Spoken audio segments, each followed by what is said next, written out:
Hello, everyone here and there. We are back for another conversation today. And we start a little bit early just to get our seats in our seats and talk about things. And today, one of the things I would like to suggest and offer is the concept that simplicity in this conversation is not only the goal, but the natural state of reality and truth, the natural state of our essence. And something that is simple, not surprisingly, is not complicated.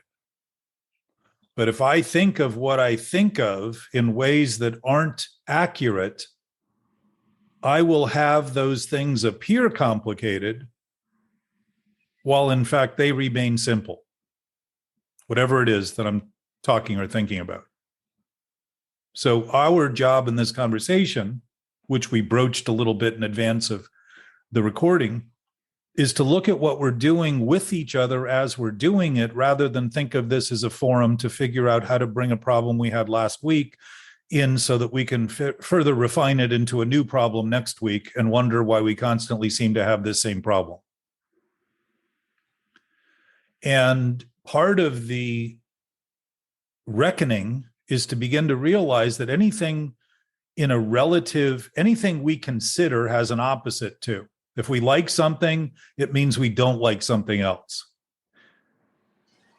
If we think something is good, we think something else is bad. Or if it weren't good, it would be bad. If we don't have it the way we think of or the way we like it, it becomes bad. Those positions we take are positions we take. And if the position we take we think is accurate and true and real, we then take a position in opposition to the other positions that we could take along that spectrum or continuum or range of possibilities. And that I would suggest is the root of obsessive thinking. Starting to think that the thoughts we have are so true and real that the other thoughts all of a sudden become enemies, potential for attack, and threats to our existence, when all they're threatening is the existence of the lie that we're maintaining, that is obviously defensive, because lies only exist as long as we defend them. They don't have any basis other than the thinking we do about them that is righteous and indignant to any other thought that might oppose them. There's no basis for that. So the simplicity we're talking about is an essence of beginning to see that if everything has an opposite, and I recognize that I can take a position on that, I can take any position I want, and I'm only in conflict when I think it's the only position to take. Because it's right, because it's what I want, because it's what I think I should have, because it's the only thing I think I should, all that kind of stuff sets this addictive tendency off, because I've taken a position that's impossible to take, because I'm taking a position in relation to all other things at the same time. And the freedom is starting to say, oh, that's always happening. That's just the natural part of our existence. When everything is seen in total, good and bad, say, for instance, being the same thing, just separated by a division between how we see things, how we decide things are for us, what we like about things. When we see it as a total, there's no conflict in that. There's a sense of peace and silence and clarity. That, I would suggest, is neutrality with respect to sobriety and the big book of Alcoholics Anonymous. We're taken to a place of neutrality. We see that we don't fight anything or anyone because there is no fight anymore. We've simply accepted things the way they are. And it isn't because they don't become what they are because we accept them. We just begin to align our thinking to how they are, regardless of whether we accept them. They're never really changing except in our own thinking. And when I think all I'm doing is needing to think about something because without my thought, it dies, I'm not actually dying when that thought gets challenged, but it feels like it. It feels like my life is at risk. And that, I would say, is the ego attempting to survive based in thought. Ego's self-centered thought is a self-centered. Self-centeredness is a self-centered in thought. That's it. It's just what we think of that isn't true. And all of a sudden, we become defensive at every corner because we think truth and reality depends on our thinking. And all of a sudden, we're at great odds with everything and everyone. And that's a very subtle form of what we learn to do by being honest about the most glaring things, but this is sort of a subtle dishonesty that's very easy to do within thinking and make believe we're not doing it at the same time and wonder why we feel in conflict and feel at odds with other people and other things all the time. And that conflict is anxiety and stress and undermines our actual healthy capacity because it's unhealthy to do that. So things are always simple until we think about them in ways that aren't accurate, and then believe the inaccuracy is accurate and start to pitch ourselves against all the things we see and think that somehow that's a formula that's one day going to prevail and win. So our conversation is about talking about what we're doing with each other. Some of that I mentioned is noting that I have tendencies that I know are probably glaring that I don't often hear people point out.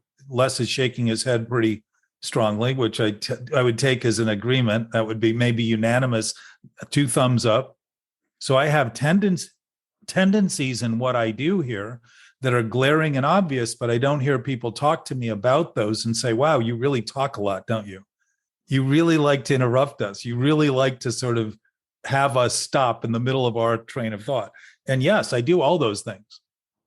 So the reason I say it is because the inspiration of being accurate about what we're thinking is incredibly powerful to other experience because it's honest and it's open and it's willing to step into what is less predictable because the reactions that may come back might be a little tough to stomach. But they're also accurate reactions regardless of how sick they may be. So at least it sets the basis for an honest conversation, no matter where it goes and how it goes. So that's the prelude and the hopefully shorter monologue. I didn't time it, but good morning, everyone. Good morning. So we're here to talk about it. Delmar, it's good to see you back. Thank you. And the Hawaiian sun rising on your face, seemingly rising. As the earth turns toward it, it seems to rise. Anthony, LA, Les, Gabe. I found it interesting that you said everything has an opposite. Is that an absolute? Everything has an opposite? Give me an example of something that might not. Yeah, can't really think of one. You know what the opposite of the absolute is? Non-absolute. Absolute. Nothing. Yeah, it's absolute. So you can see that the division we struggle with is a preoccupation with trying to make a point, which is to take a position in thought. So if we're coming here with a position that's predisposed, for instance, and notice how many words have the word posed in them, like predisposed and position, and ego, I would say, is a posturing. They're just simply positions we take in relation to everything else.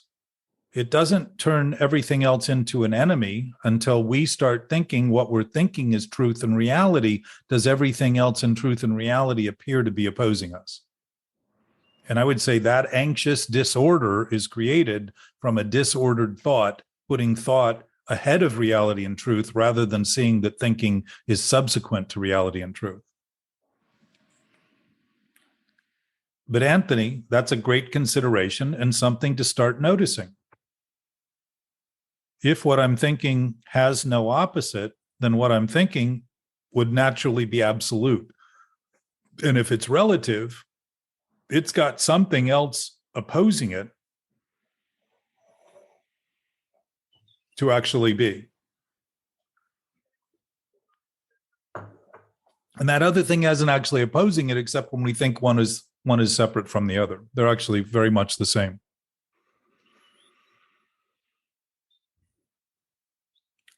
It's like the center of a teeter-totter. It doesn't move much, while the extremes jump up and down. Good morning, Arliss.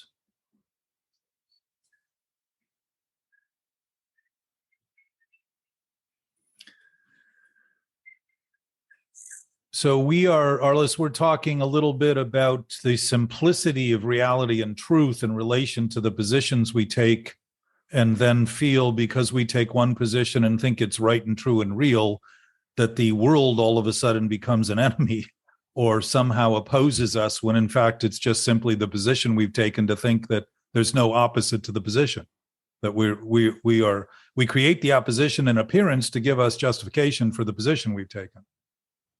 Mm-hmm. So if that isn't enough for Sunday morning coffee, it's good to see you.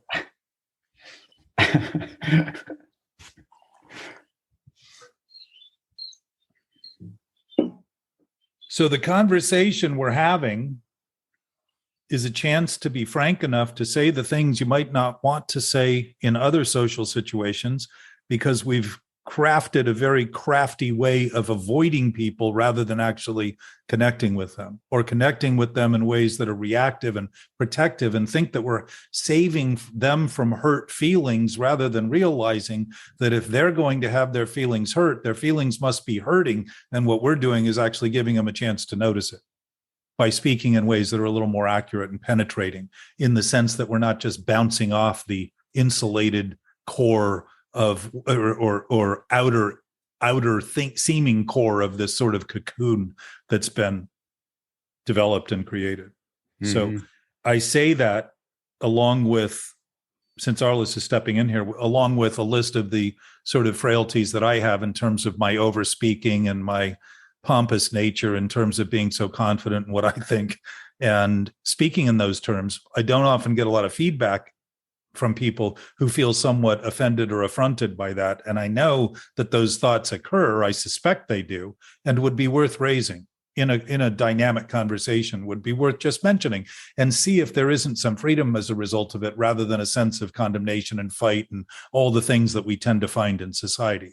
You know, the chance that they're out there is largely coming from a general sickness that humans have suffered from for as long as humans have suffered from depression and self-righteousness and self-indignation, which I would say pretty much defines human history. So when I talk about the length of it, I don't see it as something that started recently, but we probably have more excuses today as a result of the historic tendency to use excuses to justify our existence, which seems pretty ridiculous to need an excuse to exist if we actually exist. Why excuse it? Why would we be excusing it if we didn't think something we're doing about it isn't right? Mm-hmm. It's a little loopy.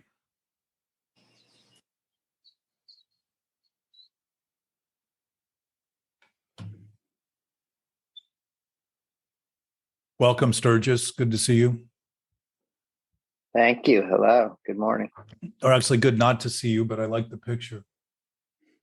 No, you can see me in your mind's eye. Yes. Heart of your mind. I do, and your photograph. Tons of evidence. Yeah, it's interesting when you describe like our interaction and how things can be a reflection and part of the whole. I got to admit, for me, that may come upon me after the interaction, that how I was like or not, or what my perception was like or not. But what I would say, I spend more of my energy in my thoughts, where I'm only looking at a part of, as compared to the whole. And I would wish in my constant thinking that I was more whole oriented as compared to part oriented, particularly as it pertains to myself. But Les, you said in the beginning, I was referring to how we can be whole, which I wasn't. I'm suggesting we are whole, simply thinking we're not. And that's exactly, your point is exactly on the button. And our over-reliance on thinking being our source would be out of order if, in fact, our source is absolute and whole, and thinking is a product of that source. So if and when, what's interesting about nature is that if you allow nature to do what nature does, it does it naturally. And when we tend to pollute nature, one of the best things we can do is not do anything.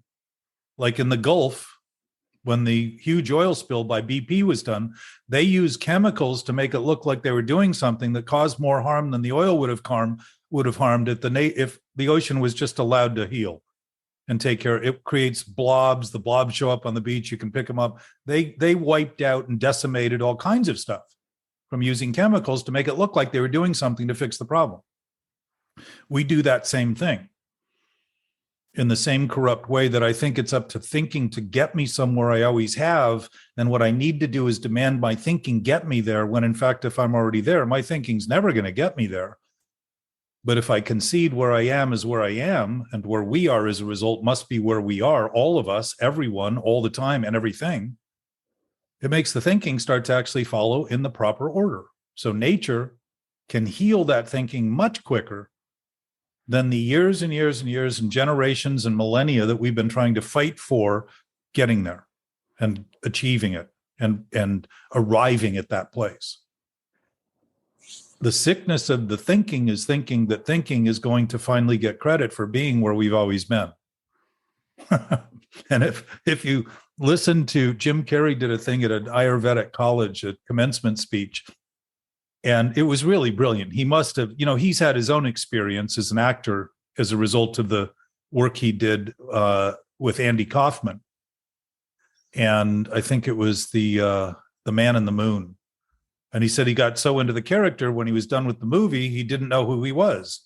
And it snapped in his head that he thought, if I could so easily forget who I am, what I thought I was must not have been much to remember. So he had quite an experience. Anyway, he developed a conversation for this Ayurvedic class, which was brilliant. And he said, ego only promises what we already have. Why would we fight so hard for something we've already got and can't get rid of? It's a pretty good insight. And I know that he's read, and this conversation is not new. It's not happening only because we're talking about it. It's been happening through Indian and Chinese and Buddhist philosophy and Zen philosophy and Hindu. And I mean, there's many, many incarnations of this conversation. And though I suspect the one aspect, Yes. thank you, the one aspect of it that's been missed is that the thinking is an addiction. It's not something for us to overcome, because there is no overcoming anything we fight if the enemy we create is constantly maintained by the fight we create it to maintain. The fight of addiction is making believe that there's no other choice but to do the thing we're addicted to, and to see thought, the mental obsession, is the core of that addiction, is to start to see that it's actually also the core of all the mental disorders, all of the anxious disorders, and all of the compulsive and reactive disorders, all of them. And yet in modern science, addiction is seen as something separate from those things. And if you have those things, bipolar, manic depressive, obsessive compulsive, et cetera, there's another ADD, ADHD, that needs to be dealt with before the addiction can be dealt with, because they're looking at it as a symptom-based solution rather than a substantive-based addiction, disease, the core of it. So my suspicion is they're all the same thing, caused by the same thing. And the fact that it isn't being talked about that way is a good justification for things being the way they are today, in terms of the numbers of suicide growing at all levels, including single-digit kids. Imagine the stress you have to be under as a kid to kill yourself. In almost every category, it's growing, as is addiction. Would say to me that there may be a misdiagnosis of a disease, and any disease misdiagnosed is always going to get worse, as long as it's not even acknowledged. So that's the one aspect. Buddha talked about suffering. Life is suffering, but he really didn't say life is suffering. He said attachment to desire in life creates suffering. That was his essence of that comment. And I would say he was identifying addiction. Once we think the only thing we need is the one thing that we seem to never get enough of, it's a pretty good indication that we're asking for something in a way that's impossible And yet relying on that impossibility as the sole source of our existence and wondering why our body has consequences that seem as though they're being caused by some infinite spirit or God or something somewhere that's now decided to condemn us. Like an infinite spirit just says, you know what? I'm just going to fuck with these people today. There's nothing else for me to do. Love would tell me that the best thing I can do is annihilate people. And that's another self-serving thought, serving the master of self, which self is, if self is centered, if self-centered thinking is the core of this seeming disease, then the self that's centered is centered only in thought. There is no self other than what we think about it, which is why we think constantly about ourselves and feel threatened by anyone else who has a thought and then worry about what other people are thinking. Because any of their thoughts that don't align with ours would obviously put our life at risk, when in fact the life we're thinking about has no life whatsoever at all. It can't die. To say that it could die is to give it more credit than is actually due.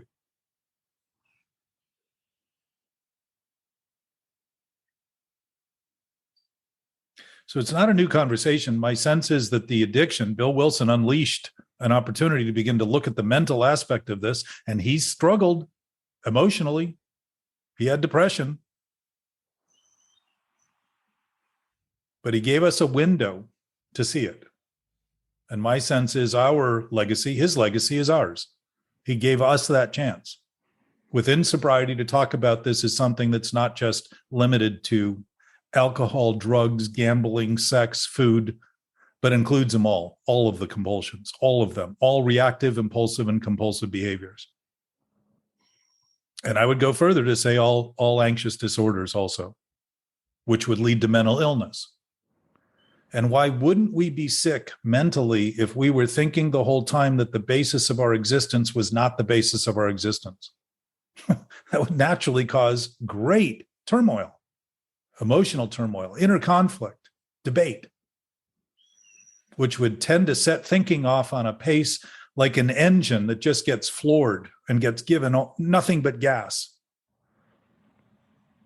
You never take your foot off the gas. You're bound to run into something a little quicker than you would if you were actually tempered in your approach.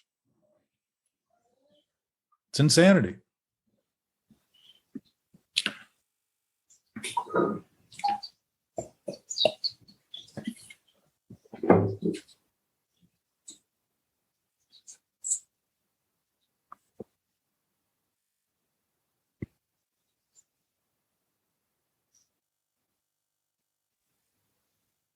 I think in this conversation, sometimes we get very complicated. I was speaking with somebody else who's come to this group quite often, and we're like, what is the simplest way of saying this? Yes. You know, what could be the simplest way of communicating what it is that, you know, what's the most parsimonious way of communicating this? Yes. We didn't come up with any answer, but, you know, I bring that to the group. But part of it, look, LA, is recognizing that if simplicity is the basis of life, if simplicity is the basis of truth, if simplicity is the basis of reality, the only thing that's complicated is what we're thinking about it, nothing more. And if we're addicted to the thinking and thinking we're not doing the thinking that we're doing, we're obviously going to come here and think that it's complicated while the thinking we're looking for it with is complicated. Chuck Chamberlain said, we come looking for what we come looking with. Yeah, I agree with that. Meaning we have it. And yet we don't talk about it thinking we're going to talk about the problems and fix the problems, while in fact thinking the problems are problems is thinking delusion is real. They're just imagined. They're almost imagined to support the contention that imagination is reality and reality is no longer reality. So there's the simplicity and the complication in the same thing. It's exactly what the theme that I wrote down this morning was, to think about focusing for that exact reason. Let me throw an Einstein quote. If you can't explain it simply, you don't understand it well enough. Oh, it could be the basis of our whole discussion group here. Well, and let me take credit where credit's due. I don't understand it wholly enough to talk about it simply enough, clearly. And I haven't conceded it clearly enough to be able to have that conversation clearly enough. But my practice in this is learning to be better in communication, because I think it seems to me communication is one of the primary ways that we interact as humans. And I would say there's probably even a more primary intuitive interaction that's always going on, that is a sensation that isn't always well defined because we don't think of it in those terms, so we don't learn to express it in verbal terms. But as a new conversation, it's a very good question. How do you have this conversation? I met with Clancy before he died and talked about outreach on the streets. And I said, we don't seem to have any collective program to deal with people on the streets. He said, it's very hard to get through to them. And I said, but you taught me, and I learned from you, that it's not the getting through to people that's the goal. It's the reinforcement of our own experience in doing what we can to communicate with them effectively that really makes the difference between the strength of the sober community and or the well-being mentally, to realize we're not looking for statistics to win. We're simply looking to do the best we can in our conversation. And if there's a message to be carried, that message certainly gets better with more practice about the actual message, rather than the one that seems to be looking for results and not simply doing what's being done in a way that can communicate it in the simplest way. And he in his blazing blue eyes at 90 said, "You got it, kid." He was the guy that helped more people than anybody I've ever known, who was probably the least likely candidate to ever help anybody in his entire life. But his eyes were radiant as he got older. I mean, just shining, which I would say is a level of awareness and freedom and a lot of letting go along the way, and seeing the idea of letting go. It says in the big book, we let go absolutely. The result was nil until we let go absolutely. And I struggled with that for years until I realized that if I'm only maintaining an idea that isn't true, it's delusional. And I'm not holding on to anything but the idea that delusion is truth. So the absolute letting go is recognizing that if I'm thinking of things that aren't true, they aren't anything to be thinking of except the thinking I'm doing. The letting go of that is seeing there's nothing there to even think about. And yet I'm constantly thinking about my thinking to reinforce there's something there, and there's nothing there. The letting go absolutely is realizing that delusion has never been true. Illusion has never been true. It's a possibility for me to convert it into a form of what I call truth, but that's a lot different than truth in reality, because it isn't truth in reality. What greater difference could there be?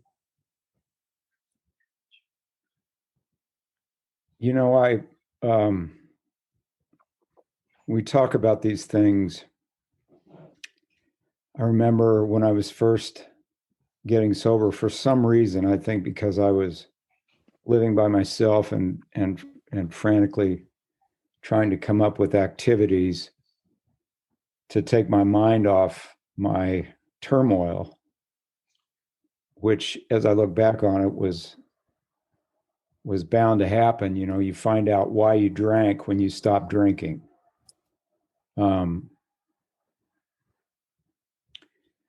You begin to find out at any rate. At any rate, I was reading, pretty furiously, and a lot of books that I had read before. And one of the books happened to be Eldridge Cleaver's Soul on Ice. And there's a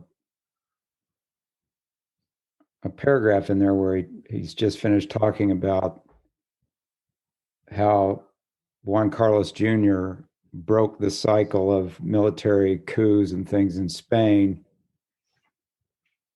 And he said, generally what happens in governments that keep turning over like that is nobody stops to define their terms. And he said, the first responsibility of a free people is to define their terms. And I remember in the context of getting sober, I thought, well, what are my terms? If I want to be free, what are my terms? And at 9-10 months sober, I realized I have no terms whatsoever. I react. I just react. I wake up and I react. And it occurred to me that I was working with had begun working with a sponsor on the steps, and that the steps could be a set of terms. When we say, for example, suffer, the word comes up, suffer. There is a definition of the word suffer that Shakespeare, Christ, Buddha were hovering around, which is to allow. Suffer the children to come unto me, Christ said. Allow them to come to me. You know, I believe what Buddha is talking about is to allow rather than to decide the terms that I will accept life on. I will only accept life if it comes at me this way. I will only recognize salvation if it comes in a bankroll. I will only recognize it, this way. Help, any of these things that we imagine. The last place I thought help would come from was a church basement. Because I'd come up in an evangelical household, and the insanity that inevitably occurs when you have people talking about things as if they know them, when there are things that we can't possibly know the way they're talking about them, and so the terms, the struggle for me, or especially early, was to understand that the steps, having been borrowed from a lot of different traditions and organized in a way specifically by alcoholics, the first 9 of which were completely to do with the past, which indicated that I was being haunted by the past, that the terms that I was going to get better or more healthy or whatever you want to call, had a lot to do with allowing the past to be looked at. I was going to allow myself to actually look at these things that I had done and made judgments about and run away from. And so you mentioned Clancy. I remember one time Clancy came up to me. I was celebrating an anniversary, and he goes, "You might want to take your headscarf off next time you celebrate." Now, I've been wearing a headscarf since I was a kid growing up in the South because it protected my head when I put my hat on. And I then married a Jewish woman and found out it was really handy to go to the synagogue with because I didn't have to put on a yarmulke. They liked it, in fact. They liked that I showed up as a goy with a head covering. They really dug it, right? I've been wearing.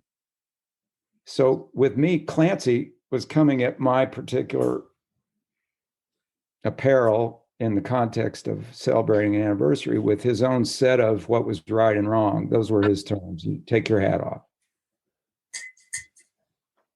I understood that, they were not my terms. So would I be taking my hat off to satisfy Clancy's terms or Clancy's idea of AA's terms or whatever? And so I decided to stop thinking about it and just keep my hat on, which was not a problem for him either. Yeah. So when we're talking about these things, and particularly I love the idea of trying to find a simple way of talking about them. Like, what is the simplest way I can talk? And of course, the first thing I have to do is shut up. I have to shut up for a minute. And that includes pretty much every day. And that's why I go into the woods whenever I can out here where I live. And I sit and I discover that my mere presence causes a disturbance to the hawks and the crows and whoever's doing their business. The crows particularly, will make quite a bit of noise. And if I'm really listening, other animals will start, communicating, "Hey, we got this dude who's coming up here and through here again, who seems to be the noisiest thing going on around here."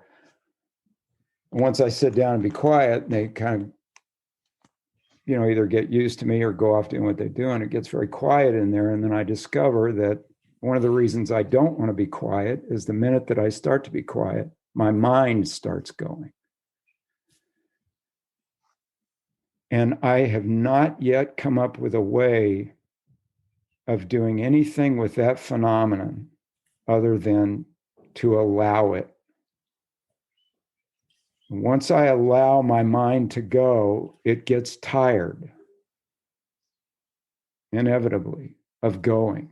If I'm allowing it, if I'm fighting it, it starts coming up with all these reasons why it needs to keep. Because a thought isn't looking out for me. It's just trying to keep itself going till it turns into a story. But if I just sit there and go,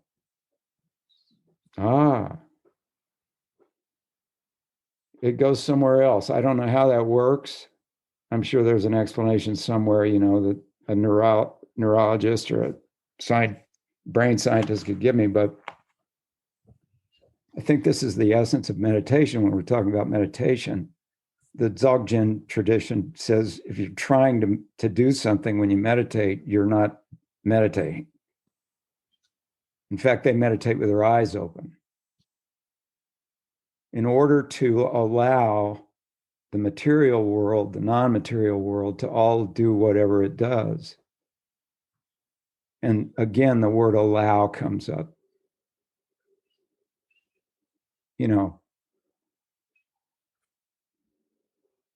And I don't mean the way we think of allowing, like it's okay with me for you to come into my house.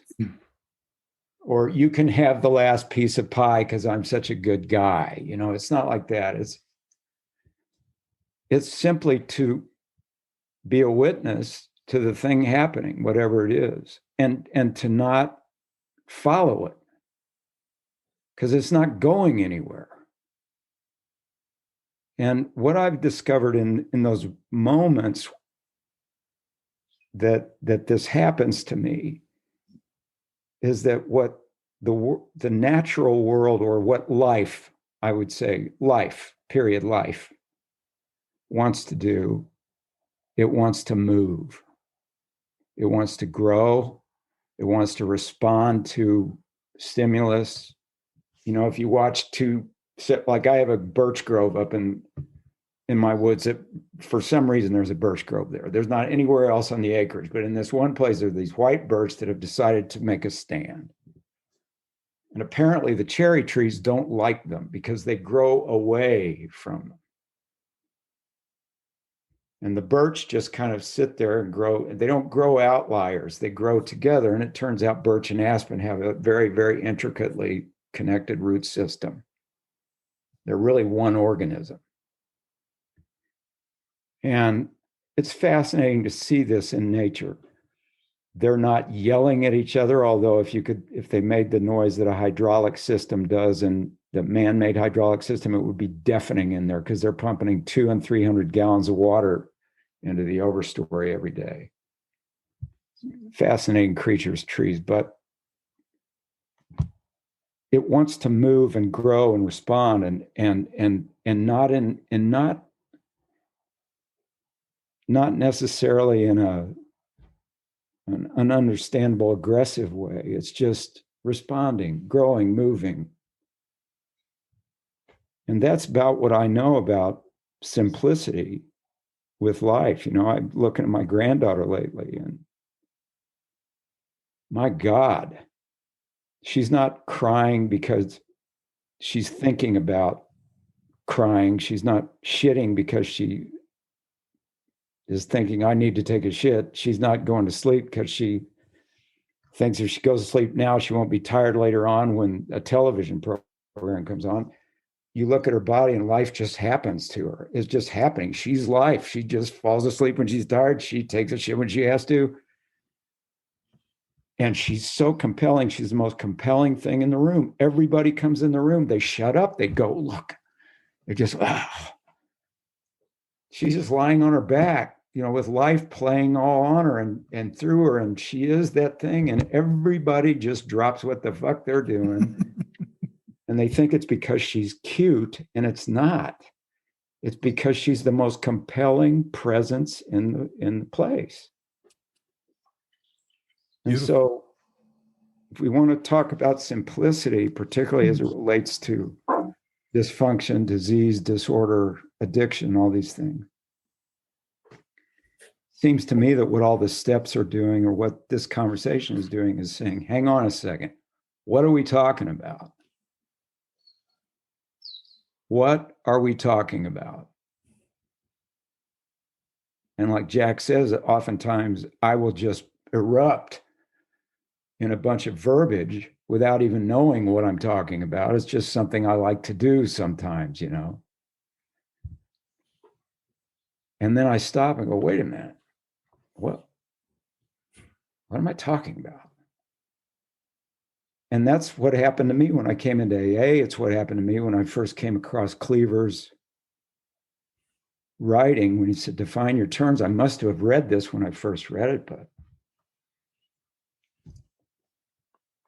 so even just dropping in here late was some notion of the debate going on in my head. Well, oh shit, I got hung up. I can't get on. It's 12, whatever. And I just went, you know what, dude? Just get on the thing and shut up, you know. And there's an amazing amount of space that comes in, you know, and you just like, but it starts with a certain allowing of it rather than a condemnation. It's just like, oh, okay. So that's what kind of I was. Thanks, Arliss. Good share. I'm It's glad to hear. beautifully said. I'm glad to hear Zelda is radiating the brilliance that we all share, and it's being recognized, because it's very hard to dismiss in a child and very easy to pretend doesn't exist in the rest of us because of the years we've spent trying to pretend it isn't there and we're in charge of it, that we dim it only in thinking, by the way. So I want to address, you know, we're going to go for 6 hours today because I'd like to address a couple of points you made. Simply. But if the essence of life is the essence of life, nothing could be more simple than that. Because it just is what it is. And what's interesting is we can allow it or disallow it, and guess what it is? Exactly what it is.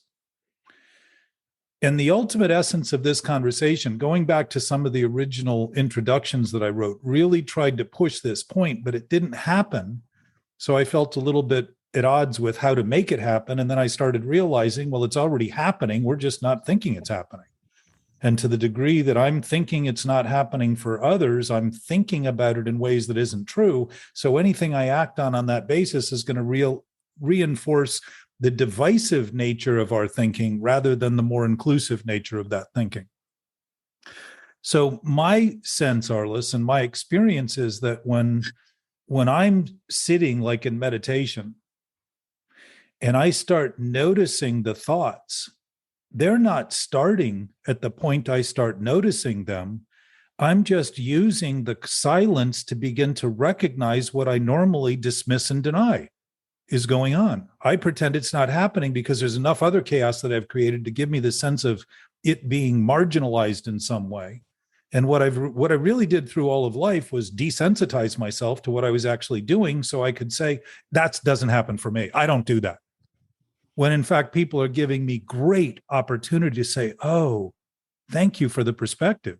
Thank you for having been lost in thought, thinking I'm not doing exactly what you're talking about, and end up having to disconnect from you. And I don't want to see you. I don't like you anymore. And I'm not going to engage in these kind of conversations with you anymore, simply because I'm so offended that somebody doesn't think the way I'm thinking.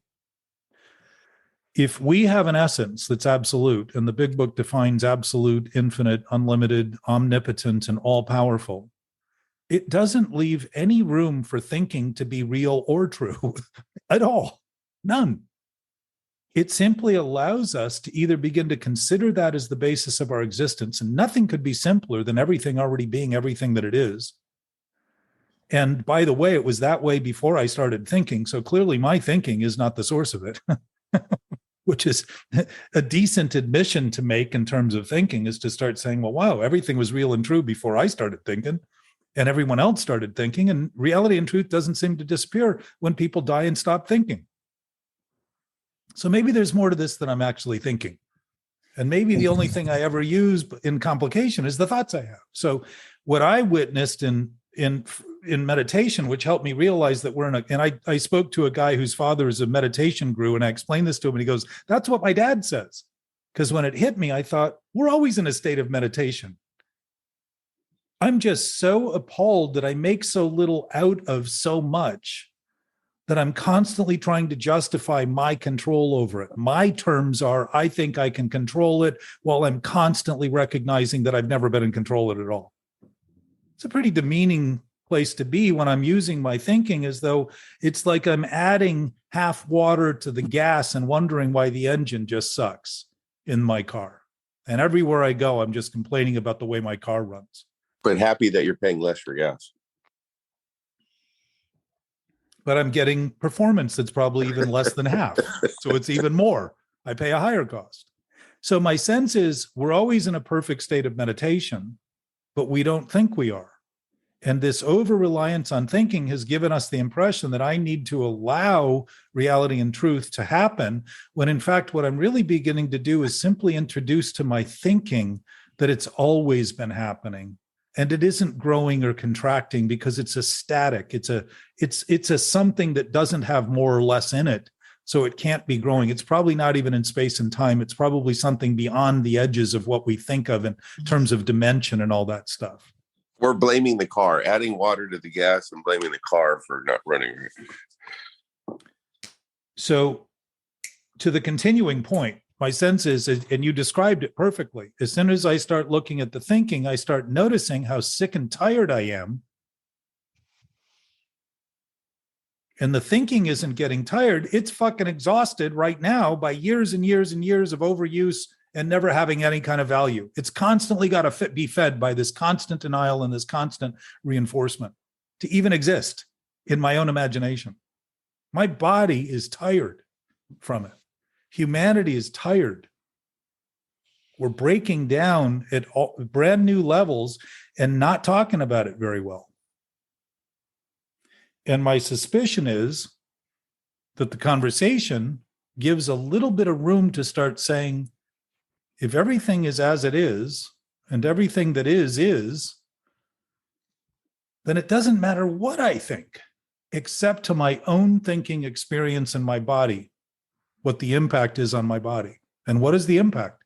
Anxiety, stress, depression, reactiveness, denial, numbness, desensitization, wonder why I just want to get alone and be away from everybody because all the triggers that are out there, all the things that have me react, rather than say, wow, like you talked about, Arliss, the idea of an awakened meditation, as far as I'm concerned, is meditating when I'm in traffic, not when I'm next to the babbling brook and it's quiet and everything's beautiful and easy, because now I'm just assimilating the ease of nature rather than noticing that my nature isn't that easy, because I've created this humdrum drone of thinking that's going on that never seems to let me off the hook, while it is me who keeps insisting I maintain it and rely on it.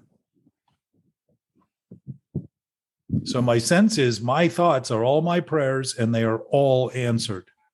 And my anxiety and depression and that obsessive nature is the answer to those prayers, because that's what I'm asking for, while in my sick mind claiming I'm not, so that I can pretend to be a victim to it rather than responsible for it. And your comment about response is a very different thing than reacting, which is a constant repetitive, a chance to take something that doesn't work and is impossible and think that if I do it more, it'll someday work. That's addiction. That's the expression of addiction in a nutshell. But response is very different, because it's considered, it takes a breath, it has me sit back and say, I can do anything I want here. What am I going to do? And it's responsible. That responsible is responsibility, which I would suggest is our nature. If there's any responsible source in the universe, we are responsible by nature, not because we take it, not because we accept it, not because I say I'm responsible. I'm responsible and can act irresponsibly, but it doesn't reduce my own responsibility. And as a result, I wear the weight of those things I do, which is depressing when I don't admit I'm doing them, because I feel condemned rather than free to say, oh, If it's happening, I'm doing it. If it's happening in my experience and my body's subjected to it, I'm creating it. I'm the primary creator of those problems. Our instinctive nature has us know how to get away from problems that are real threats. But within addiction, the instinctive nature goes exactly the opposite and becomes the threat. Because the twist of addiction is based on the idea that I can turn something that isn't true into something that it's true. Turn something that isn't right into something that's right. Turn something that's false into something that's true. Turn something that's right into something that's wrong. Turn something that's wrong into something that's right. Rather than, as you're describing, that allowance is saying, if I'm doing what I'm doing, I'm doing what I'm doing. That's pretty simple. And if I begin living with that as a mantra, I begin looking at what I'm doing with eyes that have perspective, because I haven't lost the perspective by taking a position against all other positions, which is what we were talking with Les about earlier and last week somewhat. So really beginning to see that my place of peace is based on the positions I take and the willingness. There's nothing wrong with any position I ever take. I'm free to take them all. As soon as I take it as the only position, now I'm lying. And largely my life has been made up of those terms and those moments that I thought I was unconscious to while I was constantly hammering into that same activity. And my initial term in the first step was, I can do this without consequence someday, though every time I've ever done it, the consequences have been too clear to even admit. So I pretended that I don't recognize the evidence so I can stay embroiled in this thought that someday, if I just pay attention to this thought, the evidence will go away and all of a sudden become evidence that I want to accept rather than the evidence I can't even stand in admitting I could possibly be creating. So my sense is the greater suffering is what we think we're not doing, which Bill talks about, motives, underlying motives, lurking. What did he call it? I think it was lurking thoughts or lurking something or another, these things that seem to be beneath the surface. And what I realized is I keep that stuff there in the dark so that I can claim that it doesn't exist, just like kids claim ghosts exist only when the light's off. They never seem to be afraid of the ghosts in the light, only in the dark. So I use that to hide these things and wonder why I feel haunted. It's an intentional act that's deceptive, cunning, and baffling to any reason because it's not reasonable. It's insane. That's funny. When you mentioned ghosts, I had one of my boys, when they were little, they would lay down at night and they'd start talking about these things that lived in the closet and under the bed, that, and they're very, very clearly worked out. I mean, they had names, faces, things. And so I got a brown paper bag and I would go in there at night and I'd listen to it a little bit. And I'd say, I'll tell you what I'm going to do. I'm going to go get some of these guys. They like to be in a paper bag. I'm going to go put them in this paper bag and I'm going to go in the closet. And I go, oh, here's one. And I'd put it in the bag and rustle the bag, and here's another one. Here's another one. I'd get under the bed. I go, well, this is a guy a little hard to get out of here. I got him. And I'd rustle the bag and say, okay, I got him. So we're good. I'm going to go outside. And I would do this regularly, And at some point he said, don't do that bag thing. And I said, okay. And, we didn't talk about these ghosts or anything, for a while. And I got curious finally. I said to him, what's the thing with those little guys that used to, and he goes, well, after a while, I just went into the kitchen and looked inside those bags and I realized those things, they can't really be in a bag. And he said, so if they can't be in a bag, they probably can't be anywhere else, right, Dad? And I went, well, I don't know, but I don't know really works with kids. We think it doesn't. It really, really works. Like, for some reason, the default is, well, here's how this goes. And generally, it's accompanied by a voice that sounds suspiciously like a cranky old man. Well, I'll tell you how this deal is, you don't want to be doing that because, But I don't know is so great to watch. I don't know. The kids go, really? Like, you don't know? You go, no, I really don't. They like that, more room, I guess. I don't know, but Well, ghosts. and speaking It's to honest. creativity, and It's an honest thing to say. We don't know. well, my suspicion is we do, we just don't think we know. Because we've used thinking so long to deny that we make believe that if we don't think about it and understanding and haven't introduced it to understanding that we don't know. And I suspect we do. We just to admit it would blow the whole cover of who we think we are. Well, I think probably then you have to define what when we're talking about knowledge, is it a property of the thinking mind, or is it deeper than that? It wouldn't And even I be really deeper. believe- I think it's much, much deeper and more mysterious. It's the But- notion of what right and wrong is, or what appropriate and inappropriate in terms of behavior with others, right sized, all the things the book talks about, right sized this, right sized that. My sponsor defined right sized as the amount of space your ass takes up in a chair. In your case, Arliss, it's really not a lot.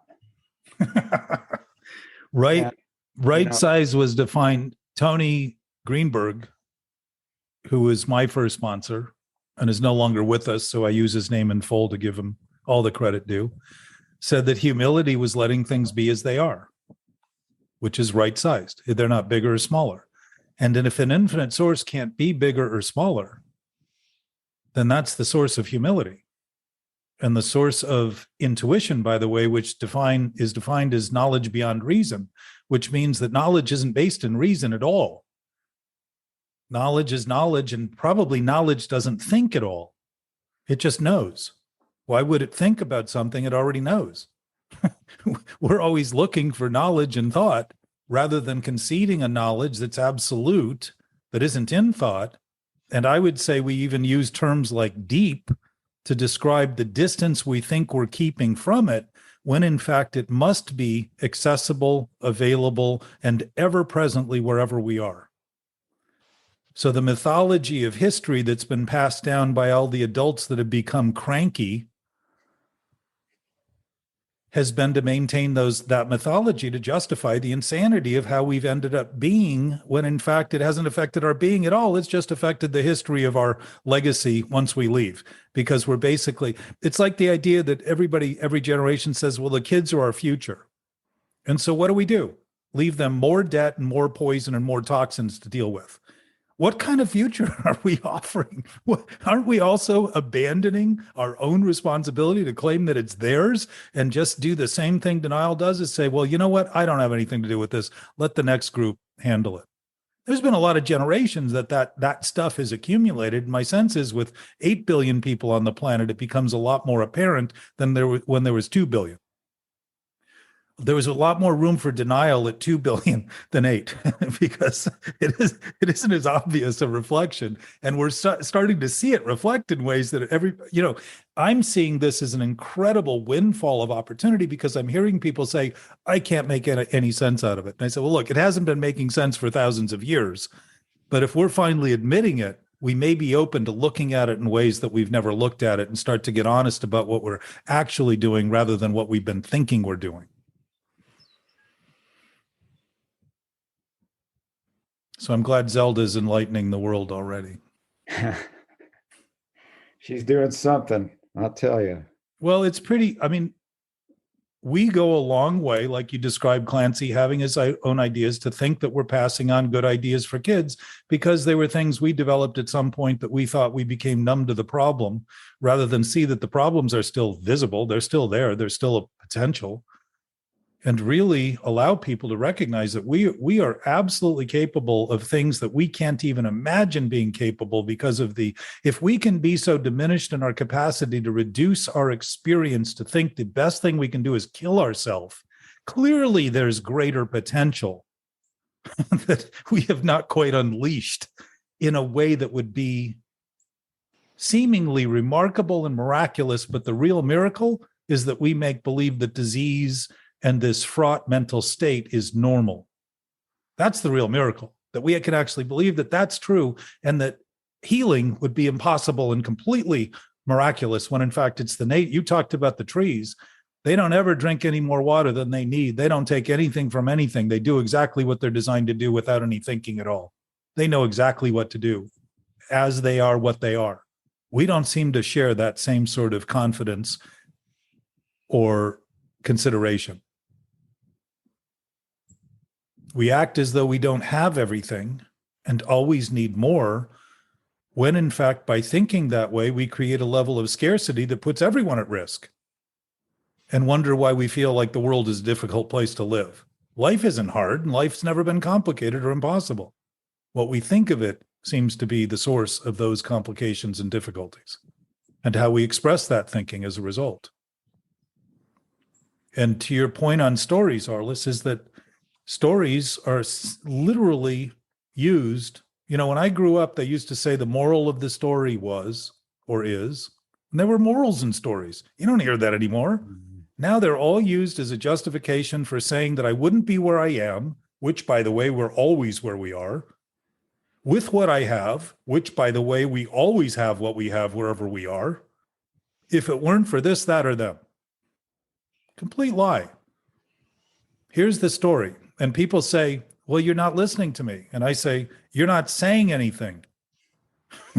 You're telling me a story that you witness firsthand and think is so critical to the justification of your own demise, and you want me to be a good listener? That's a sick form of participation in my life, in my book.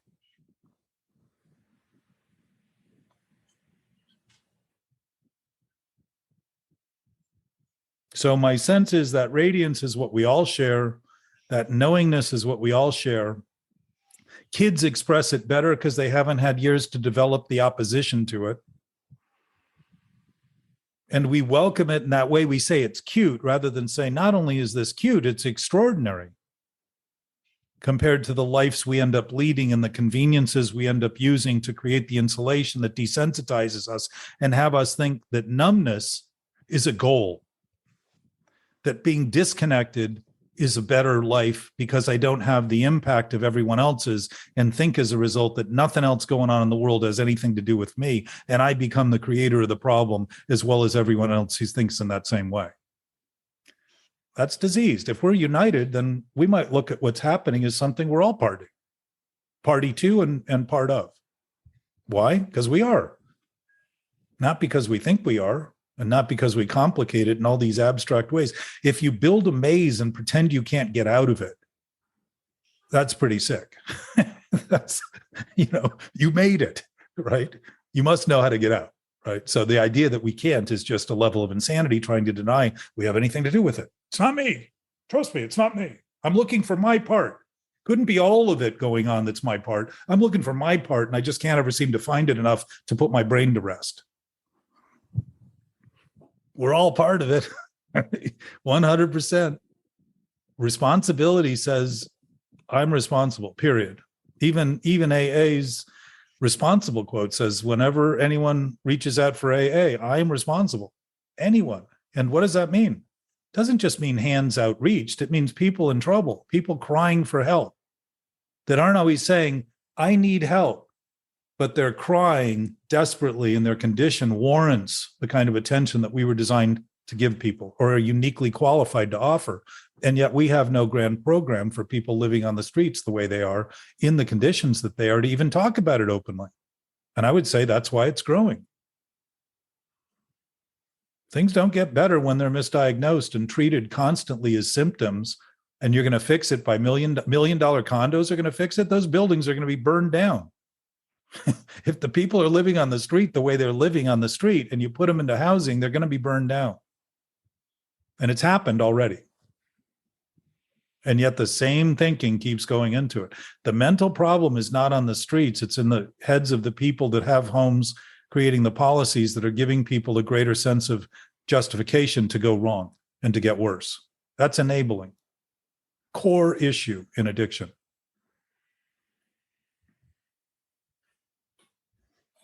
So how do we talk about it better, I would say, is what our weekly talk is about.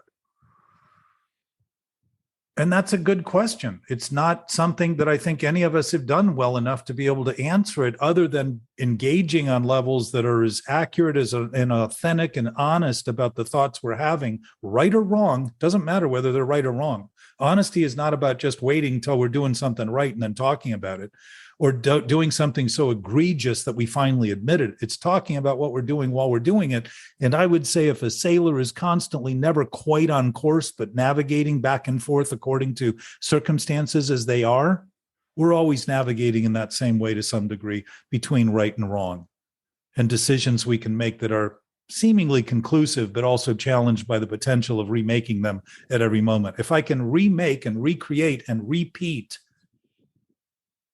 the same old thinking, certainly I could introduce a brand new thought and consider that without killing myself over the potential of getting better. People are trying to kill themselves, but the self they're trying to kill is who they think they are, not who they are. It's sick and sad to even have it happen and not talk about it openly. And it's happening all over the place. I mean, we had another friend in sobriety who had 10 years at one point, overdosed this past week. And I think he's the second in a month. And I don't say that for pity, but if it's happening and we're not talking about it, it's probably worth mentioning. It's probably worth mentioning, not only within sober circles, but the world in general, because in Venice alone, I think the week before last, we had 3 people overdose, just drop dead on the street, that are being given the latitude to get worse. There's something wrong with the thinking to allow that to happen. And it doesn't stop with sobriety. I mean, it's rampant in our whole society. The medical industry is really not, I would say, in large part, not interested in healing people, but actually maintaining disease as a source of the industry income. I find that whenever I want to do anything that's actually going to potentially locate, like a blood work, for instance, if I do superficial blood work, insurance pays for it. If I actually go into it where I want to get the real root, they don't want anything to do with it. They won't pay for it. So the blood always looks fine. But in fact, if you do a broader screening of blood, it often shows, I have a 90-year-old friend who'd been misdiagnosed for years, artist friend. And they finally found out that he was short on iron. Feels much better. All of a sudden, his memory's coming back. They thought he had Parkinson's. They thought he had this, that. Simply iron. Misdiagnosis, underdiagnosis. We don't think in healthy terms, so we're always thinking in topical solutions. And I say always, and we obviously there's people who are very much committed to health and such, but it isn't always within the framework of what we turn to, or what we're required to have in terms of insurance and all that kind of stuff. And I'm not discounting medicine at all. I'm just simply saying that within all these different industries are contaminated ideas that are looking to promote the problem rather than solve the problem. If cancer was solved, a huge industry would be removed. If drugs weren't being used, the DEA would disappear. That's not an organization that's interested in going out of business. Like any organization, they want to stay in business. So people within their ranks in the last year or two have been found collaborating with cartel leaders to launder money. they're the agents, they look for how much can we take to help fund, not saying it's wrong, it's just happening. They get big, they seize a lot of cash, they get to keep the cash. What's the incentive? Not to put the people out of business, but to get more cash. That's a backward incentive. The war on drugs, the war on poverty has failed. All the wars that have been committed to socially have failed in our country. I am ashamed to have done cocaine when it was expensive and really low quality. Because today you can get it for nothing and it's great quality. They bring it in by the container load. It's never been better. We blame the Mexicans. We blame the Mexicans for the coke we're doing. Nobody says we are doing an awful lot of coke in this country. There's an awful lot of snorting going on. I don't know how many tens of billions of dollars it is, but that's a lot. That's a line. That's got to be like a 6-foot wide line across the country being snorted every year. Now, I don't know. Maybe it's the right thing for people to be doing. I would say if we're not talking about it, there's some indication we know it's not right.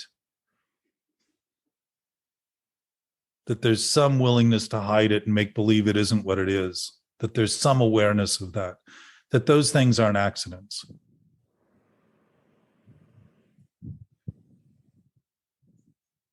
One of the things that both your comments and Arliss's comments made me think of is, I'm gonna get it wrong because it's like a braid of an anecdote, but I think it's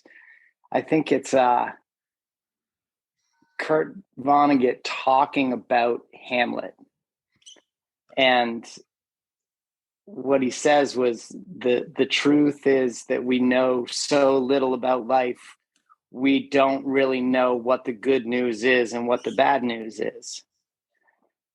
And Arliss, you made me think about this little one I'm holding and what I'm going to tell her about ghosts, and in light of that comment, it's tempting to sort of, I love the bag trick, but it's tempting to sort of, another way of saying, I don't know, is saying literally that. And then the truth is now, with all the Netflix I'm watching, it turns out we have a lot of evidence that ghosts and aliens, or whatever it is that are showing up on Skinwalker Ranch in northern Utah, they're really all kind of coming from somewhere. And the question is whether that's good news or bad news, because maybe they're angels. Maybe they're beings of light. And, I think the core of that whole discussion that Vonnegut gives us about Hamlet really goes back to like Seneca, right? Like Stoicism, which is, we suffer much more in imagination than we do in reality. And I don't know. The worries that have the real foundation are about 8% of the total, right?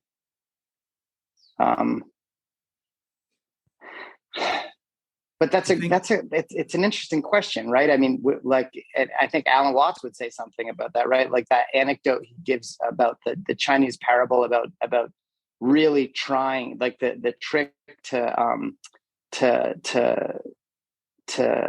allowing anxiety to dissipate is learning not to think in terms of gain and loss, not to think in terms of good and bad. Because I mean, whether it's like my wife getting upset about not getting the audition and my answer being, well, if you'd gotten that audition, then you wouldn't have gotten the movie a month ago because you would have been booked a month later because you would have been booked. We don't know what the butterfly flap is going to cause. So I mean, and my sense is even just saying all that stuff out loud will give me a slightly better day, somewhat released of anxiety, but. Well, and it's probably, Sturgis, not a coincidence or some strange confluence that the aliens and ghosts have always been thought of as threats. Right. Yeah, maybe they're not so bad after all. Maybe ghosts are a good thing. There's no greater alien on our planet than we are, because we have not acted like anyone who belongs here for a long time. We have tried in every respect to act as though we have no clue, and we can't seem to come to terms with all the complications when nature hasn't changed at all except in a productive, meaningful, abundant way. It's a perfect guide that we deny. And my sense is the imagination of our ego parading as reality and truth is what we're afraid of. So what do? Blame any other thing that might appear to be similar and cause that to become the preoccupation. Aliens from outer space, ghosts, all the little mythological creatures and all that kind of stuff to distract us from the fact that we're creating the fear. It's a self-induced state of fear. It isn't actually really fear in fear sense, because fear in its real sense is designed to help us avoid risks. The self-induced fear is in fact the greatest risk that we face. undermines our entire body, all of the systems that the body is designed to function.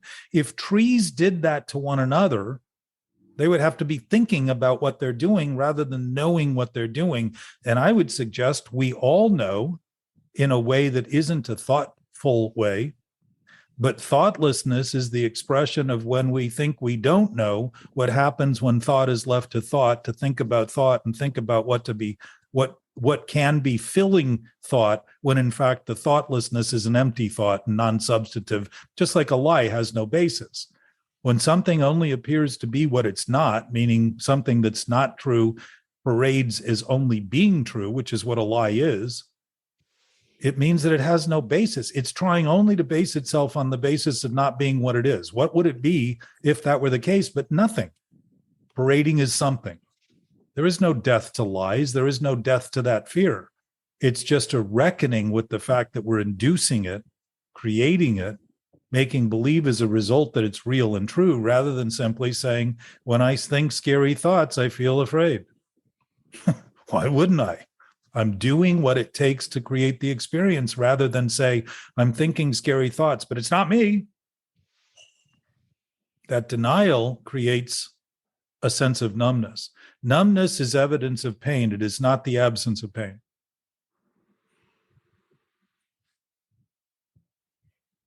So considering these things and just living in the face of asking, if it's complicated, just begin to concede that it's the complication of the thought that is impossible to maintain forever that you're struggling with. Rather than try to get the thought figured out, which is trying to fix, if you're constantly trying to fix something and feel better, it's an indication that what you're doing is constantly breaking what you're trying to fix. That would be addiction. And just begin to say, oh, if I know more, how can trees know what to do and humans don't? Right. How can water Right. continue to be water and we don't? You know, we've been given this capacity to pretend we're not doing what we're doing while we happen to always be doing what we're doing, which is pretty good evidence that we're always doing what we're doing, regardless of what we think about it. And yet Right. make believe that we need to figure out the thinking that thinks we're not doing what we're doing and get to the bottom of that and wonder why the world seems complicated. But yeah, it's another good pitch for for going into nature, though. I mean, you know, to be reminded that the whole process of nature is this immensely complex, integrated system, and it's so immense that it's literally impossible to tell whether anything that's happening that you're witnessing right in front of you in a tree system is good or bad. And I mean, I guess that's a better way of making that point. You know? I think that helps make the point too, though, Sturgis, that we think we have to go where nature's quiet rather than to realize it's where we are. We are part of that nature. And the only friction we're creating, again, is that thought that thinks we're thinking so long and so historically about what's been done as being the only thing that can be done. We really believe that's the only experience we're having, when in fact, right now, the only reason we know something's wrong is because we know what's right. How would we know what's wrong if we didn't have a clear understanding of what's right? It would never occur to us. We would feel better being worse. That would be our highest achievement. And I don't find people think that way. Nobody comes and talks to me and says, I want to feel worse and I want to learn how to think more negative thoughts. Never happens. If we're not paying attention to what we're doing at the most primary level, and what could be more primary than thinking that the primary nature of our existence isn't the primary nature of our existence? And it doesn't take a lot of thought to simply concede that if it's primary and essential, it's just primary and essential. I don't need to name it. I don't need to understand it. I can understand it by understanding that it's doing everything it's doing right now exactly as it's doing it, without having any chemistry in my history or biology or anatomy or astrophysics. I don't need any of that to simply say it's certainly doing what it's doing right now. And if I'm a part of it, I know exactly what it's doing to be continuous, to continuously be existing in and amongst it and as a part of it. I know it. And we must know it. And I would say we're sad not admitting it. We're hurt, not admitting it. We're depressed, not admitting it. We're depressed thinking that our thinking will someday dominate it and control it, when in fact it's always been in control of us and isn't something we can escape. And yet not escaping it doesn't condemn us to it, because there's nothing contemptful about an everlasting, ever-present, absolute nature that is abundant by nature, that has everything that could ever be in it. And isn't even any of that stuff anyhow. It's something even greater than that. That's pretty profound. And if we all share that and think in those terms, I would suggest the thinking starts to dissipate very quickly, because you're bringing light to where you thought darkness could prevail. And the things that matter to us are the things that cause shadows seeming in our experience and create those ghostly, ghoulish ideas that we create. Wake up, baby girl. I like when Arliss said that if you're meditating, trying to accomplish something, you're not meditating. That would be me. I try to win the meditation award always. Can't be the challenge, meditation challenge. But it's always the playoff between thinking we cannot do what we're doing while we're doing what we're doing, and thinking we cannot do what we're doing, and thinking that thinking is going to somehow prevail, that we're not doing what we're always doing what we're doing. We're always, back to last week, Les, we're always doing, when we think we're not doing enough, we think we're not what we're, while we're doing what we're doing. That's crazy. I want to enroll in competitive meditation. Well, there's monks that do it 20 hours a day. My sense is we're in an ever-present state of meditation, which is a form of awareness. It's just awareness. It's a knowing that knowing knows, and an awareness that awareness is aware. That's it. We can't possibly violate something that's absolute, whatever it is, however it's defined. And it isn't up to me to define it, to begin to talk about it in absolute terms, simply by conceding that if it's absolute, it's absolute. If it's infinite, it's infinite. If it is, it is. Those are absolute ways of actually solidifying a foundation that's reliable enough, because it will always be that way, no matter how many varied ways I try to interpret it, reinterpret it, define it, come up with some new way of seeing it, and think that I brought balance. If I'm constantly trying to bring balance, I'm admitting instability. Versus conceding there's nothing that could be imbalanced in something that's absolute, because there's nothing out of balance in it. Balance is what we struggle with in terms of this human experience we're having, not only because we think of it in parts and pieces rather than recognize it's always whole. It's like the one thing that doesn't change is that everything changes, but you can't see that until you start considering everything. If you think about the bits and pieces, you'll say, they're always changing. They're always changing. What do you mean they're not changing? But even there, you could say, well, if they're always changing, that's certainly something that's not changing. But it incorporates the whole, which means it's unified. And when the absolute reveals the unity of things, if that's our nature, that's worth paying attention to. And in sobriety, that was the whole purpose of the traditions, was to see that that was our basis, not all the fractured ideas that different groups started having that started to fray the potential for the organization of Alcoholics Anonymous to develop and grow and be more available to people who are in need. It's all about unity. And anonymity is the basis of the spiritual foundation, because it's a faceless, personaless essence that we share. It's not my characters. It's not all the characters I make up and believe I am that become the character defects because I think they're real and true.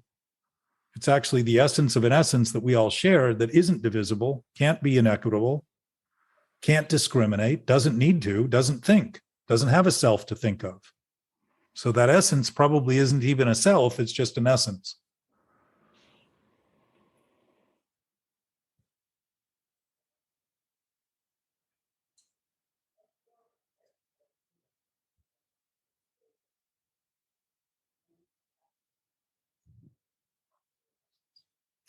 My big takeaway. Oh, sorry. My big takeaway was the allow and suffering. The connection between those two words. I really love that.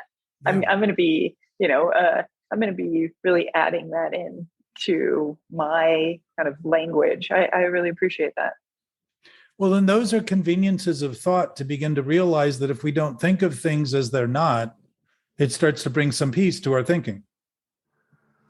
And if we have an absolute basis and just let that be the basis and begin to introduce that to our thinking by saying what's absolute is absolute, our thinking starts going, ah, because it isn't our thinking, is that we even talk about it as though it's something happening outside our own choices and activity. Our thinking is doing this, that, and the other thing. No, I'm tasking my thinking with obsessive thinking to give me the impression that it's all that's happening. I'm choosing that. That's me doing that. It's not my thinking and my brain in some strange way. That's me. It's my choice. That's the thing I think I am. So my essence isn't that thing. My essence is something that can't be thwarted by that thing, no matter how much I allow it, no matter how much I discount it, no matter how much I pretend it's there, work for it, strive for it, seek it. None of that. It's never going to change because it is what it is as it is. And yet what I think about it is what I'm struggling with here. And what we think about it creates an inner reactivity between us that causes the fights that have led to wars. There's 380, I think in the Iliad, we saw the Iliad at the Broad, and I've mentioned this before. They listed every war that it was ever fought, and there were 380 or 90 wars through history that they had documented. It went on for 45 minutes. Just somebody proclaiming the wars. If we are so good at that, it's pretty good indication that we are at odds with nature, or think we are, or think we can be.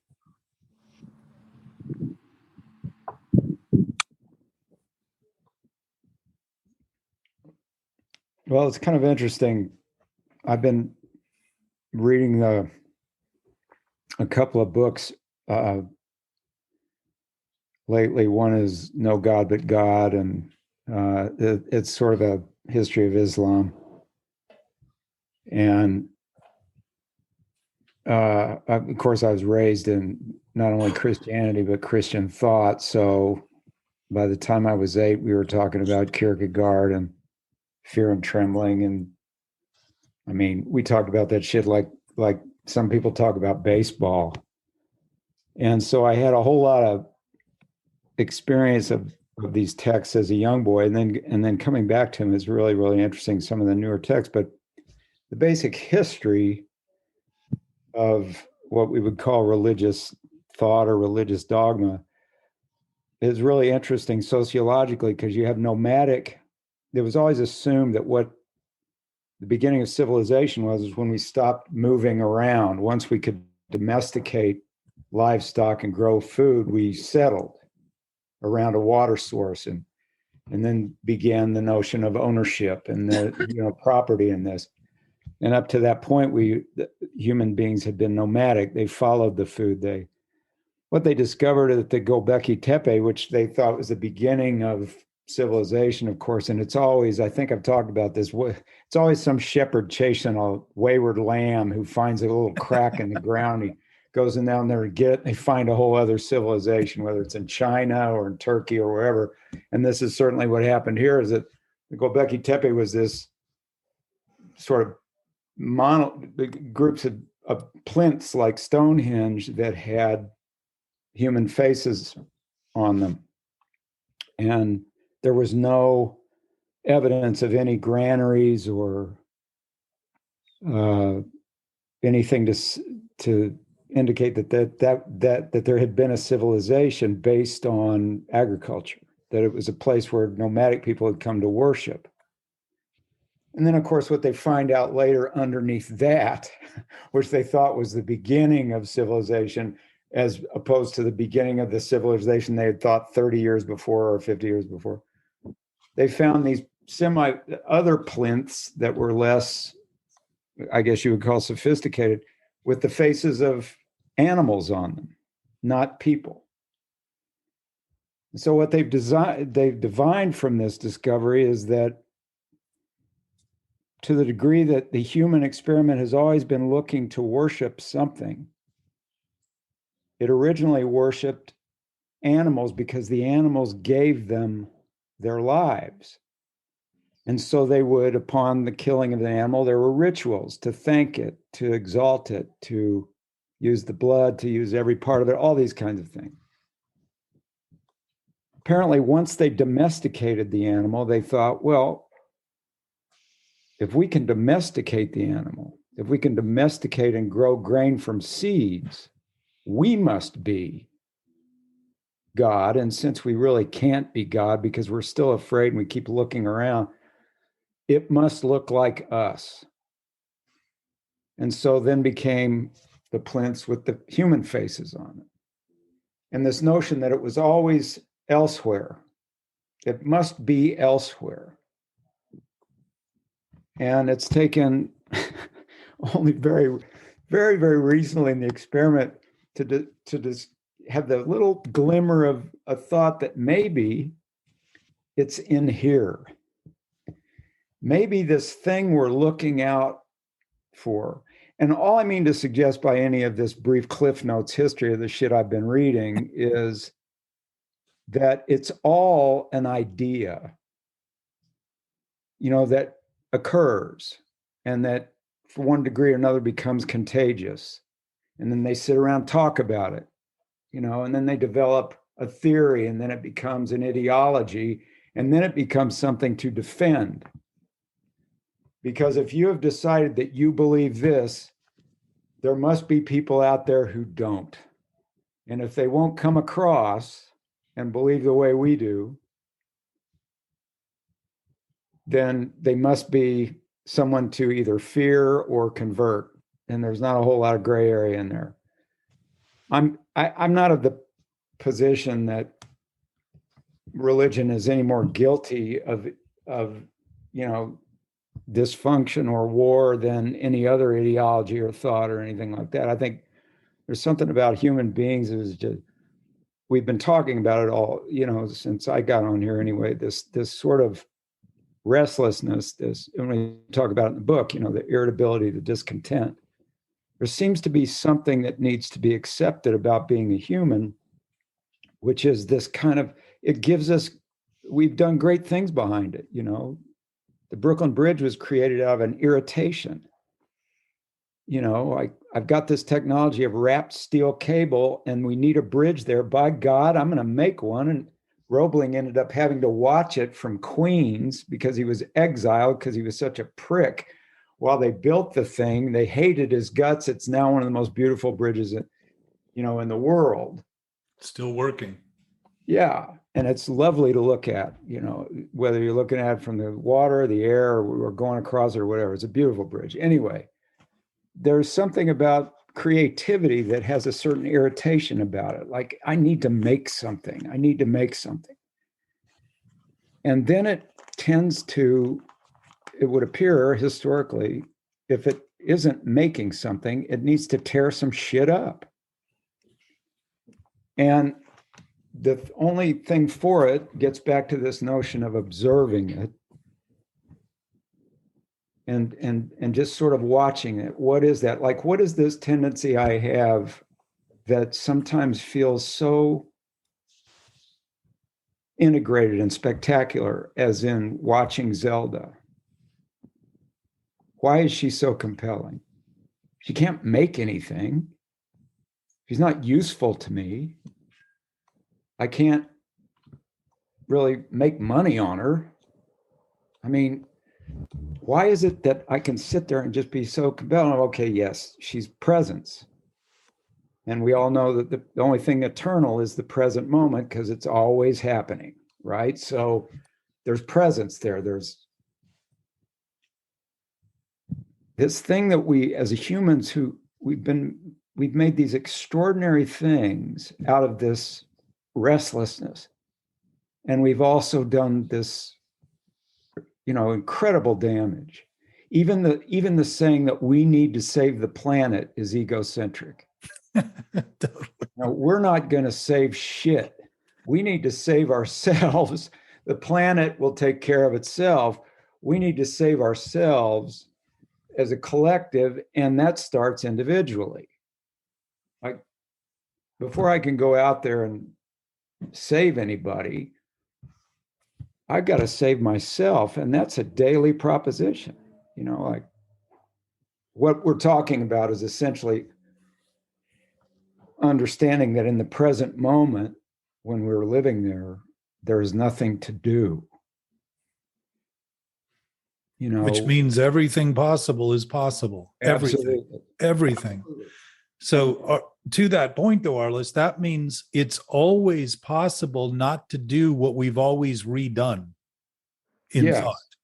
And if that's the case, the pause, restraint of pen and tongue, pausing, taking a breath, is actually the chance to undo the tendency of making believe the only thing we can do is to redo what we always do, which is to all of a sudden insert something into that silence rather than say, if that silence is always there, if that potential is always there, it isn't that potential that I'm squandering. It is my thinking about it that I'm squandering, and thinking about my thinking about it that then starts becoming highly sensitive to everyone else's thinking, because who I am all of a sudden seems to be only what I think, and wonder why I feel less than and low self-esteem, when in fact I've squandered everything for the sake of nothing, just an imagined thought. And it undermines our creative ability, which is imagination, and turns imagination into a threat rather than the potential to express that ultimate unlimited possibility that's always possible in every present moment that we're in, because we are always in the present. We are never not in the present except the thinking we're doing. And if the thinking's convinced we're not where we are, that's a major fucking problem in getting anywhere else. That would be a major corruptive influence on anywhere we decide to go. I just looked up and my battery is going, it'll be gone in minutes. And I have no power source to plug into. So I'm completely in the present moment of losing power. So I want to say thank you very much. I'm so happy I jumped on. Thanks for listening to me. And I will carry this for a good bit with me today. And I'll try to. Well, you will be with us in your seeming goneness. Okay. Thanks, Arliss. All right. Thanks. Thank That's you. great shares.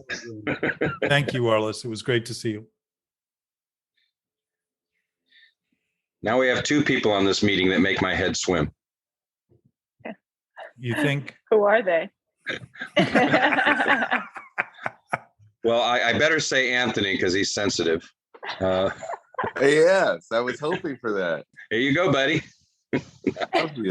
In this talk, this is beginning to consider simplicity, is to begin to consider that anything that is done in relation to it that isn't simple will seem complicated. And to begin to take credit where credit is due, which I suspect is what Arliss was pointing to, and the allowing and the suffering. The allowing is actually beginning to allow what we're doing to be what we're doing. It isn't that I think, Sturgis, you mentioned about Alan Watts thinking we shouldn't be thinking what we're thinking. It's beginning to think what we're thinking is what we're thinking. And that is aligned. It doesn't create a conflict to think what we're thinking, even when it's wrong. It only becomes wrong when we think we shouldn't be thinking it because it's wrong. And we're so highly charged with right and wrong that we forget that we're always making right and wrong decisions. Conclusions are never conclusive, except to our insistence that they don't change. And change, since it's always possible, means that anything we conclude can always be reconcluded. And the idea that it can't be is the repetition of this defensive nature that seems to then be highly sensitive and volatile to everyone else's thinking, warranting murder and death is the only way to finally stop it. When in fact, it's the death of the thinking we're doing about a self that doesn't even exist that we're afraid to let go of. And simply see is nothing more than a self-contrived, self-induced, self-imposed, self-propelled thought. Go into the dictionary this week, here's a little homework, and look up the word self and see how many words are attached to the word self that seem to be redefined, that are already words in the dictionary on their own, but get redefined as self, self-respect, self-induced, self-imposed, self. There's pages of them. And we think it's something, all those words change when it comes to who we think we are, when in fact, it's just a endless cacophony of thinking that we're constantly doing to maintain the story about who we think we are, that suffocates and undermines our potential to actually express who we actually are. It doesn't minimize it at any moment. It just preoccupies our human attention to the point where we don't think of anything greater than that, rather than at every moment saying, there's always, I can choose anything I want right now. So whatever I'm choosing and whatever I'm suffering as a result, literally suffering, is what I am allowing to have happen. It's what I am embracing. It's what I am embracing. And when I have to brace for what I'm embracing, I'm afraid of what I'm actually facing. And that fear can be palpable when you start looking at this, because that self-induced fear is the nature of that thinking. When you let it go, it becomes obvious that you've been filled with this fear as a result of the thinking. It will not disappear before you experience the weight of it. Because you're literally, if you're letting it go, you're conceding what you're doing to make it appear to be held on to. Plus. Is it just me, or does anyone else see the potential irony of what's occurred over the past hour plus? We started the conversation about the discussion regarding simplicity, and I've heard an unbelievable depth of words, thoughts, and whatever describe what ultimately started out as the simplicity of the Zelda or whatever, the baby. Yes. Frankly, I'm less simple now than I was before we started the discussion. Well, I would challenge you, though, Les, to say that the simplicity, if there's an absolute source, it's always simple no matter what we think. And as humans, if all we're going to do is sit quietly next to a babbling brook, we're probably going to starve and not offer each other very much. So the instigation or the provocation or the ability to begin to express this knowing nature is the difference between trying to pretend we're not doing what we should be doing and not doing what we're doing, and starting to say, if we're doing what we're doing and actually can align ourselves, maybe that knowing sense will start expressing itself in ways that don't threaten us, because the threat is actually the thing we're defining by all those words we use to pretend that our definition of what's happening is all that's happening. Yes, it gets. I tuned you out after the word babbling. So I continued. So my point is, and maybe this is simple. Let's see how long this takes. Yeah. I have my best understanding and my best simplicity and my best connection and my best all-knowing and my best peace and my best comfort with the less thinking that I do, and the more accepting and being that I am. And the more I try to talk, and the more I try to think, and the more I try to articulate, and the more I try to justify, or the more I try to connect, I seem to be going away from the simplicity and the peace that I'm looking for. But and yet I thought I was good at it, Jack, but you got me beat there. You know, I think there's I relate to all that, but I also I'll also preface this by saying I'm now going to dump even more of the thinkers and writers from the 1920s I've been reading in the past 3 weeks on you. I learned that from Arliss. But one of the things I've taken away from that, which I also can connect to this conversation, there's a woman named who I've actually just recently learned about. I think she's pretty famous, but her name is Simone Weil, and she was sort of a famous mystic, and had kind of this mystical experience, and then was considered one of the great sort of quote unquote spirits of her time. And she talks about thought being something that in its best form is empty, right? And there's also a guy connected to her life named John Dewey who wrote a lot about thinking. And what he talks about in relation to that sort of thought as the best thoughts, or the right thoughts, or the right kind of thinking, if you will, is empty. And I think the way that I kind of find a grappling hook into this conversation around it is knowing that we talk, or I hear Jack talk a lot about, right and wrong thinking. And to me, the way I would grapple with that is an antidote to the autopilot, the sort of reactionary thinking that sends me off on a spiral, is actually reflective thought, and that's something that happens to me in these, what I find to be great meditative moments where I'm sitting with her, is I just pop right into reflective thought as I stare at her. I reflect. She reflects me. I reflect her. And that feels like the best, I don't want to use the word escape because I know Jack will come for me, but the best escape I will use from purely routine action, routine thinking, and this kind of thinking that has made me very weary, and I would suggest probably humanity very weary over the last 1,000 years or so. Well, and to the point too, lesson, what you're talking about, Sturgis, is that clearly we've been attached to this so long, we think escape is valuable. And I would say within the context of the thinking that's horrible and filled with turmoil and inner conflict, that would be right. Any kind of relief or escape, even imagined, would be relief compared to imagining constantly being stuck with it and thinking the best thing we can do to escape it is to kill ourselves, which is not uncommon nowadays. But to your point, Les, in talking about it, as you begin to become aware of it in literal terms, actual terms, rather than as something that you're half dismissing that you're doing, you're going to see how clearly insane it is. And it isn't thinking that's insane.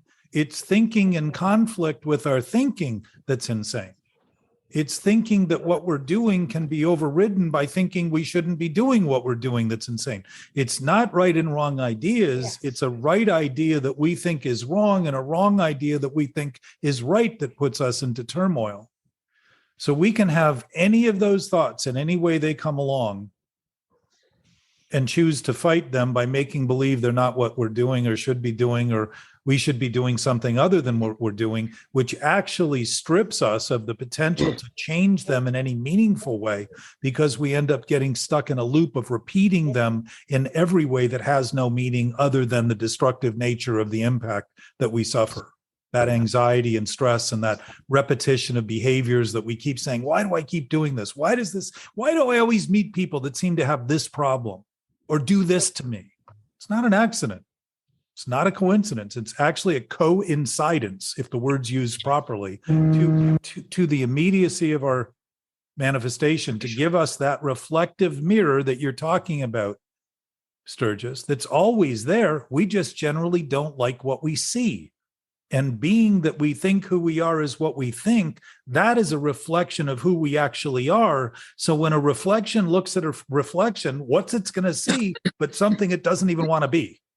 Always. If we can't admit what we're doing and we're perfectly able to create a self we call our own, there's nothing wrong with that. But to think of it as who we are, to think of it as who we will one day be, is to think that who we are right now isn't who we actually are in an essential, absolute way.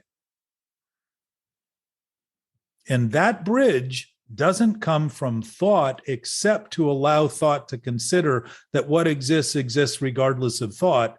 And now thought has a chance to actually function as a subsequent creation of, or manifestation of, or whatever words you want to put to it, something subsequent to that all-knowing source. And then the question is, why would I use thinking to diminish all that I know if the source of who I am and what we are is all knowing in any way? Why would I diminish it if I weren't sick in my thinking? And just notice it's always that way. That potential of possibility is always possible for us to express all that we know in a sense that doesn't have anything to do with thinking, and yet can be thinking as a conduit, like a channel for that, just like a dam is a channel for the pressure of the water that gets built behind it to create energy and to distribute that energy and to give that energy away. We're not designed to sit still on Earth, or the universe would be still, and it is not. It is constantly moving. We are constantly moving while we think we're still, because everything is moving with us, and it appears that people aren't moving in relation to us when they're staying still, but we are spinning at 60,000 miles an hour, and we are moving through the orbit at, I don't know how many, total of all the movements, about 1 million miles an hour. We're never still. But it can seem like we're still when we're only comparing what's happening to what we're thinking, or where we're standing in relation to other people. Those are all just contrivances of thought and imagination and the ability to notice and reckon with the physical forms that we've been given responsibility over. That beingness never changes, ever. We always know it, which is why we hurt and suffer, which is why we feel less than, which is why we feel anxiety. We know something's wrong. We don't admit what it is that's wrong. So we perpetuate it and think someday it'll get better because we rely on thinking as a source to solve it, rather than see that the thinking is already misguided to even be creating the opposition to what we're doing, rather than simply having us be the observer as we are anyhow and concede that I'm always witnessing what's happening clearly. I just get stuck in loops of thought when I think I'm not. What do you think of the expression, I think, therefore I am? I would say I am, therefore I think. And Descartes was actually fishing around that issue, but he was also identifying that we have, as humans, relative chances in our expression to create predictability in our natural environment. And he created, as a result of that statement, or within the context of his writing, the scientific method, to begin to use process of elimination, to begin to think of things accurately enough to reduce them to things that are always predictable, which was basically the root of science. It was the beginning of science. Process of elimination, rather than just say, oh, this is what something is because I imagine it and because I insist everybody else believe it, that's what it is. It was actually beginning to apply thought against nature and say, what works here and what doesn't work? What can we derive from our experiment that is reliable, that we can count on all the time? It's looking for principles, that scientific method. It's looking for physical principles. We exist as a principle of those principles. Why wouldn't we have better knowledge making believe that we know it already than thinking it's something we constantly have to figure out? Our figuring out would be a much shorter loop or cycle or arc coming from a presence of knowing than it would thinking we don't know and constantly thinking nature has to teach us, rather than say we are simultaneously aware of nature as nature is aware of us. Much different platform to start thinking about that stuff from.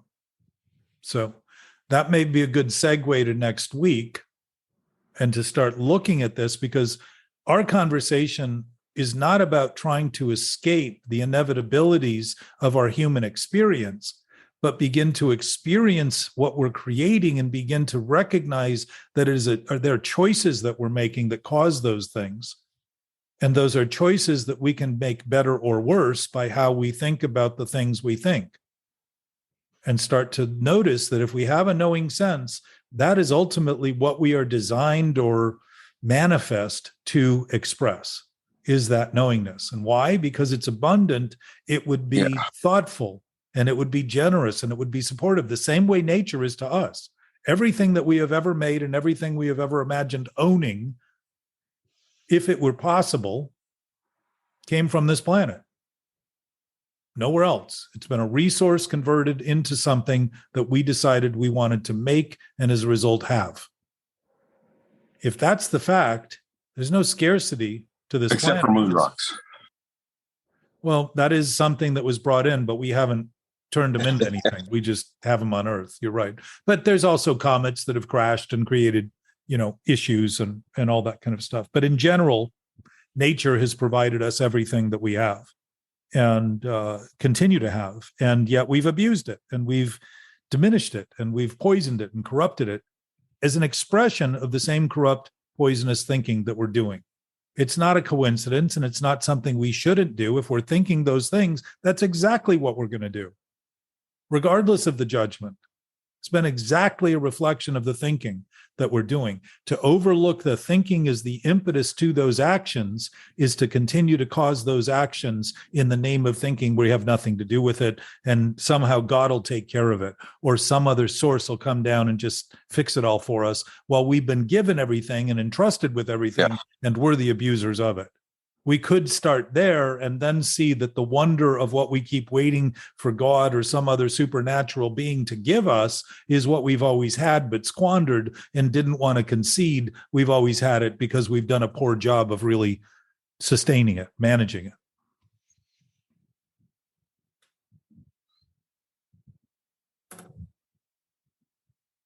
Always enjoy this.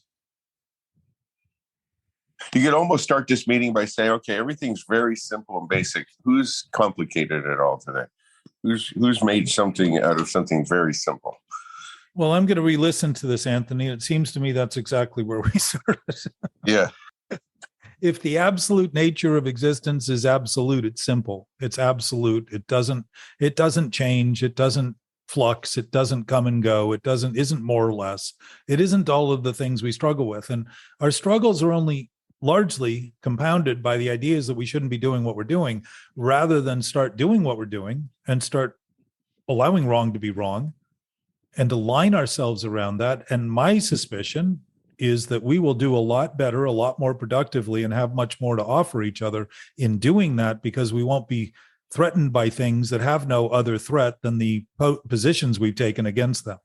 We'll start opening up and actually interacting rather than interreacting in ways that are much more bountiful and productive, which would certainly express the bounty and nature that nature has provided us all along and has never argued against us whatsoever. It's always been available for us to abuse it and use it in any way we choose. It's never held back except to our own depletion of it. And then things, run out. So I believe that is about it. If belief has any it in it. Great meeting. Thanks, you guys. Really Yeah, thank you, appreciate this Anthony. morning. Thank you. LA, you too. Thank you. It's good to see you again. Thanks, everyone. Sturgis, You as Say hello well. Have to- a Thank great you, week, guys. everyone. say hello to Lady Francis. Will do. Will do. She said hello to you already. Delmar, I know. Delmar and Jana, good to have you. Les, always. Gabe, see you Yeah. for lunch Thursday. Yep. Thanks. Thanks. Hey, everyone. there's Jana. Hi. Hi. How are you guys? Beautiful sunrise today. Oh, yes, it was. Well, much aloha. Thank you for the meeting. Very welcome. Love you guys. Bye, guys. Love Love you.